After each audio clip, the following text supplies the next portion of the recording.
দীর্ঘ প্রায় 2 দশক ধরে গ্রামীণ উন্নয়নের কাজে যুক্ত থেকেও আজও অনিশ্চয়তার মধ্যে দিন কাটছে মনরেগা কর্মীদের। স্থায়ী চাকরি, উপযুক্ত বেতন ও সামাজিক নিরাপত্তার দাবিতে এবার সরব হলো Rupaichhari MNREGA employees welfare association.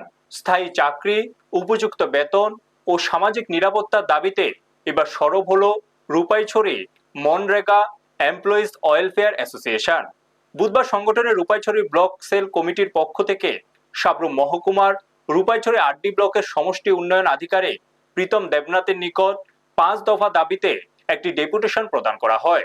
সংগঠনের পক্ষ থেকে হিরণ ত্রিপুরা ও গিরিশচন্দ্র রিয়াং স্বাক্ষরিত স্মারকলিপিতে জানানো হয়, 2007 সাল থেকে নিষ্ঠার সঙ্গে কাজ করলেও এখনো পর্যন্ত বহু কর্মী ন্যায্য সুযোগ সুবিধা থেকে বঞ্চিত। বর্তমান বেতন কাঠামোয় 5 থেকে 6 জনের পরিবার চালানো অত্যন্ত কঠিন হয়ে পড়েছে বলেও উল্লেখ করা হয়। অভিযোগ, 2012 সালের 26শে ডিসেম্বর সরকার শুধুমাত্র স্নাতক ও ডিপ্লোমাধারী কর্মীদের বেতন বৃদ্ধি করলেও আন্ডার গ্রাজুয়েট কর্মীরা সেই সুবিধা পাননি। একই ধরনের কাজ করেও তারা বৈষম্যের শিকার হচ্ছেন বলে দাবি সংগঠনের। স্মারকলিপিতে সংগঠনের 5 দফা দাবি তুলে ধরা হয়। দাবিগুলির মধ্যে রয়েছে মনরেগা কর্মীদের চাকরি স্থায়ীকরণ, বেতন কাঠামোর সংস্কার ও বেতন বৃদ্ধি, বার্ষিক ইনক্রিমেন্ট 3% থেকে বাড়িয়ে 5% করা, অবসরের সময়সীমা 65 বছর নির্ধারণ এবং সরকারি কর্মচারীদের মতো ডিএর সুবিধা প্রদান করতে হবে। পিওর রিপোর্ট, নিউজ তৎকাল 24।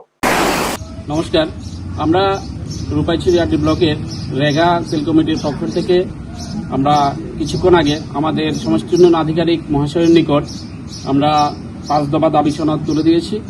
এই 5 দফা দাবি সনদের মধ্যে রয়েছে আমাদের ত্রিপুরা রাজ্যের অধীনে সমস্ত রেগা কর্মচারীদের বিবিজি রামজি তাদের নিজ যোগদানের তারিখ থেকে কার্যকর বা স্থায়ীকরণ করতে হবে। রেগা কর্মীদের বিবিজি রামজি এবং পঞ্চায়েত দপ্তরের পৃষ্ঠপোষকতা চলা প্রকল্পগুলিকে একত্রিত করে বেতন কাঠামোর সাথে বেতন বৃদ্ধি করতে হবে। এছাড়া 3 নম্বর দাবি রয়েছে আমাদের প্রত্যেক বছর যে 3% থেকে বাড়িয়ে সেটাকে 5% করা হোক, আমাদের এই দাবি রয়েছে। এবং রয়েছে সমস্ত এমজি রেগা বিবিজি কর্মচারীদের অবসরের বয়স সীমা ন্যূনতম 60 থেকে 65 বছর করার জন্য আমাদের দাবি রয়েছে।